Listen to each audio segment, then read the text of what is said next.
É um prazer falar com o senhor, um bom dia. Começamos pela pauta de sempre, né, ministro? Eu não sei se o senhor tem uma opinião sobre essa guerra aí, é sempre bom a gente ouvir pessoas que têm mente aberta, né? Mas ontem a gente esteve bem próximo de um conflito mundial, seria uma terceira guerra mundial, e quem perder vai apertar o botão nuclear, com certeza vai apelar. Ontem a gente esteve bem perto disso. Mas eu gostaria de uma opinião sua, né? Como é que o senhor analisa isso? Não é a nossa área, mas é o nosso mundo, né? Porque o mundo hoje é globalizado, né?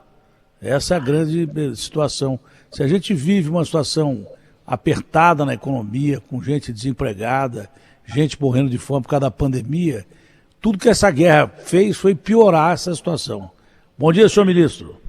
Bom dia, meu caro Datena, uma grande honra falar consigo, um abraço a todos os seus ouvintes da Bandeirantes por todo o Brasil, e você tem razão, estava escutando há alguns minutos atrás toda a sua conversa com o correspondente, e de fato todos nós receamos que qualquer equívoco, qualquer engano, inclusive algumas vezes até intencionado ou não, possa levar à deflagração de uma guerra. E lembrar também aqui que exatamente a Segunda Guerra Mundial começou com o incidente de fronteira na Polônia, entre Alemanha e Polônia, em setembro de 1945, e a hecatombe que veio.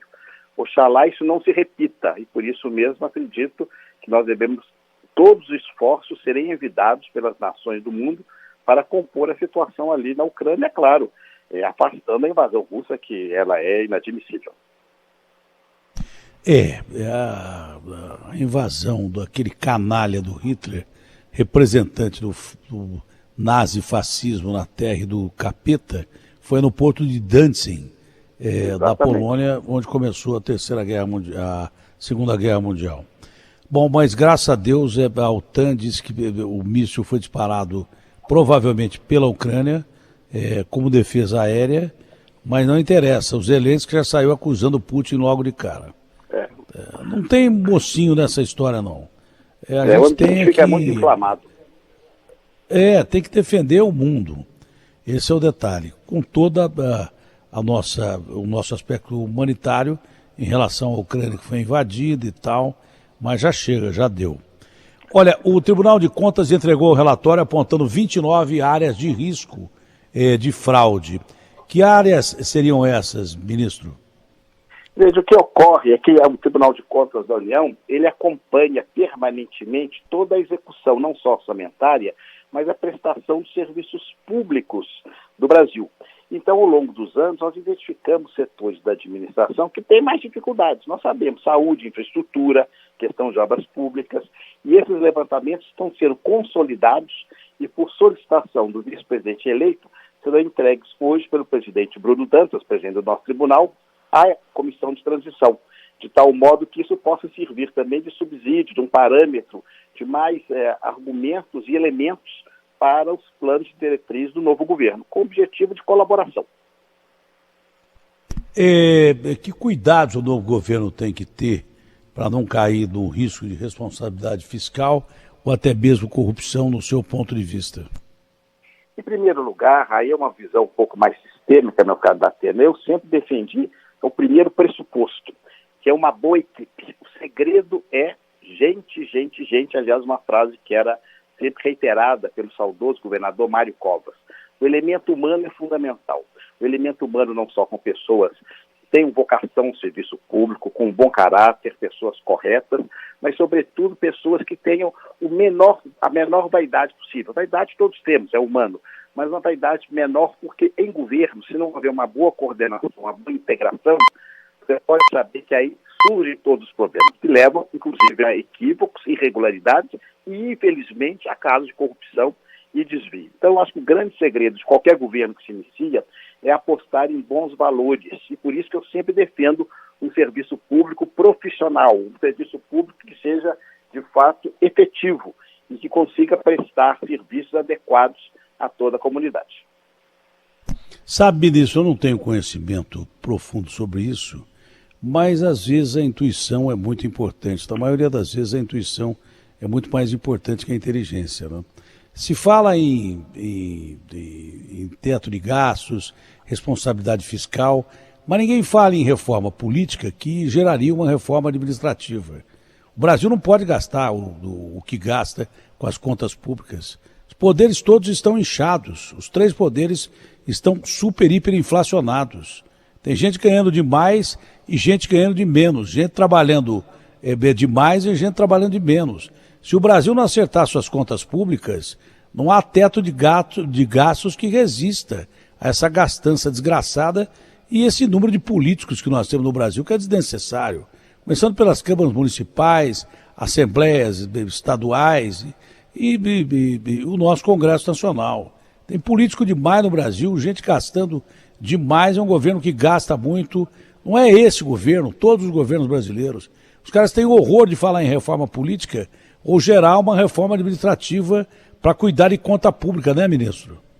Eu defendo, Datena, já há muitos anos, uma reforma, né, que eu chamo de reforma do Estado, bem profunda, e que seja permanente, que a reforma administrativa ela não se exaure num ou outro movimento. E a reforma administrativa deve ter por pressuposto, é claro que ela vai resultar em economia é muito importante, para sobrar mais recursos para as atividades fins do poder público. Porque não há dúvida que existem muitas disfunções, como você disse corretamente, no serviço público brasileiro. Mas o grande objetivo da reforma do Estado deve ser exatamente a capacidade de aperfeiçoar e aprimorar o funcionamento do Estado, ou seja, melhorar a qualidade do serviço público. Essa é a grande chave. Nós consigamos, de fato, dar ao cidadão brasileiro um serviço público melhor educação, melhor segurança, melhor saúde, melhor infraestrutura. Agora, para isso é necessidade de haver uma prioridade, colocar esse assunto no centro da agenda nacional, com grande envolvimento dos governos e também da sociedade, e nós trabalharmos. E os desdobramentos vão ser essas economias que você menciona, a própria reforma política, que é a chamada mãe de todas as reformas, e que tem essas dificuldades. E se me permite, ter digamos assim, uma figura de imagem que eu aprendi há muitos anos com um chefe político do interior de Minas Gerais, ele dizia que o governo, grosso modo, era a seguinte imagem: era como se fosse um enterro que levava o caixão, umas 6 pessoas carregando aquele peso, umas poucas pessoas chorando perto e outras pessoas seguindo ali, conversando, rindo. Quer dizer, infelizmente é um quadro que nós observamos. Temos de ter mais comprometimento, mais compromisso com o serviço público. Por isso eu defendo muito uma administração mais profissionalizada. Agora, é claro que isso é uma mudança de paradigma no caso brasileiro. O senhor falou do interior de Minas Gerais, o olhar do mineiro do interior seria interessante para botar esse país nos eixos, viu? Porque o mineiro a gente não pode chamar de pão duro, mas digamos que é bem conservador com os seus gastos. Né? É controlado. Eu conheço um bom nesse aspecto, que é o nosso Fernando Mitre, o maior jornalista do Brasil.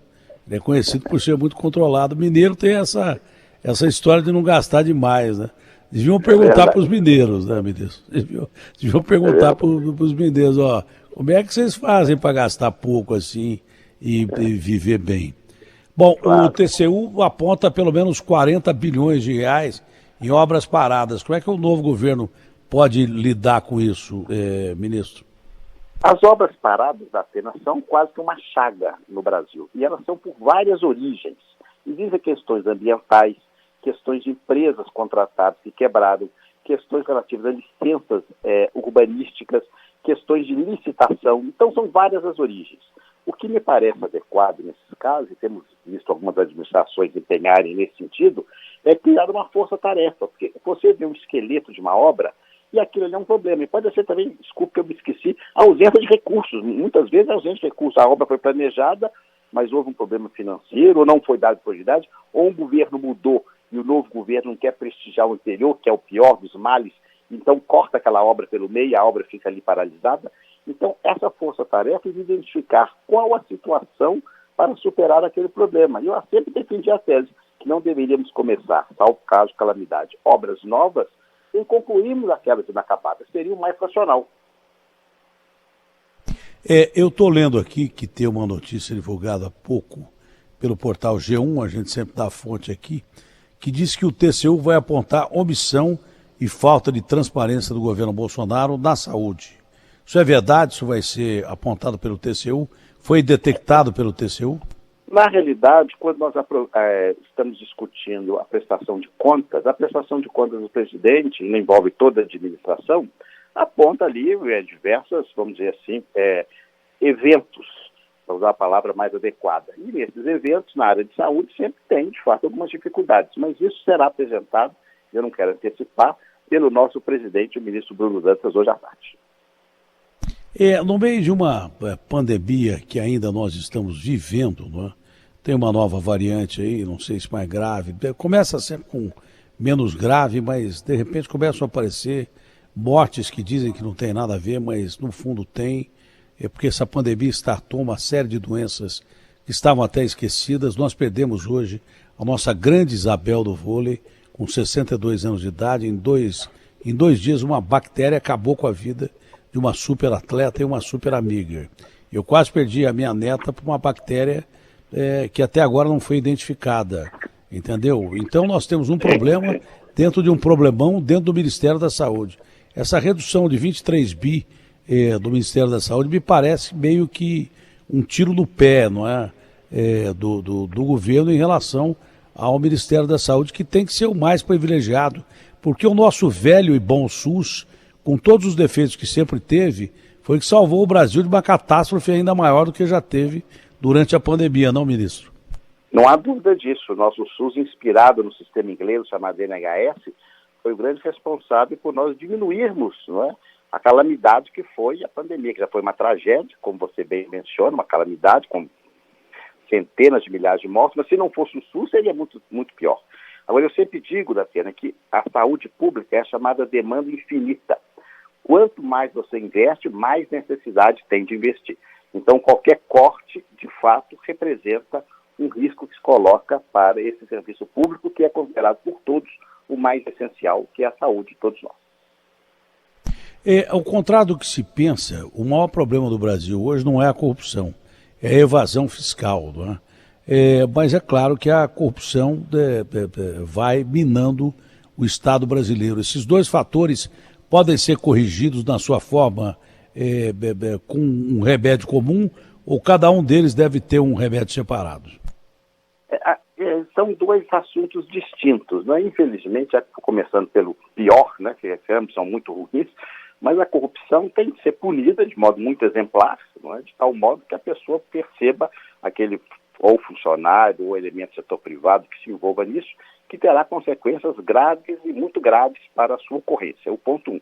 A evasão fiscal ocorre de duas maneiras. Primeiro, ela ocorre voluntariamente, aí se assemelha à corrupção, com má fé, mas ocorre muita evasão fiscal também no Brasil, pela complexidade tributária brasileira.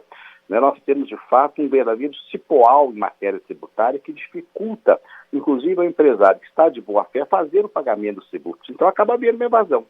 Mas essa distinção tem de haver, até no tipo de punição e da cobrança dessa diferença. O outro conselho mineiro: quanto mais simples, mais fácil para o cara pagar. Claro. Às vezes é impossível do cara pagar pela complicação de regras, e mais regras, e regras, e regras. Talvez mais simples fosse mais fácil o cara pagar. Isso é um conselho de mineiro também. Bom, o Tribunal de Contas, senhor ministro, observou irregularidade do que foi conhecido como o profundo e insofismável e terrível orçamento secreto? Esse tema foi abordado também na votação da prestação de contas desse ano, apontando que, de fato, a falta de transparência prejudica muito, assim como a alocação de recursos muito expressivos nas emendas parlamentares, que diminui a capacidade de investimento do Poder Executivo. Isso foi ali colocado dentro desse relatório que foi aprovado esse ano mesmo. O relatório do TCU sai hoje para o Alckmin? Não, o relatório já foi publicado, esse sobre a prestação de contas. Agora, o que vai ser entregue hoje pelo presidente Bruno Dantas é uma coletânea de informações que foi solicitadas pela transição. É o complemento, né? A gente pode esperar um rumbo de quanto da dívida pública? A gente pode esperar um rumbo de quanto da dívida pública brasileira? Essa é uma daquelas perguntas de difícil resposta, porque, de fato, nós temos essa variação, depende muito da taxa de juros, da política que é exercida pelo próximo governo.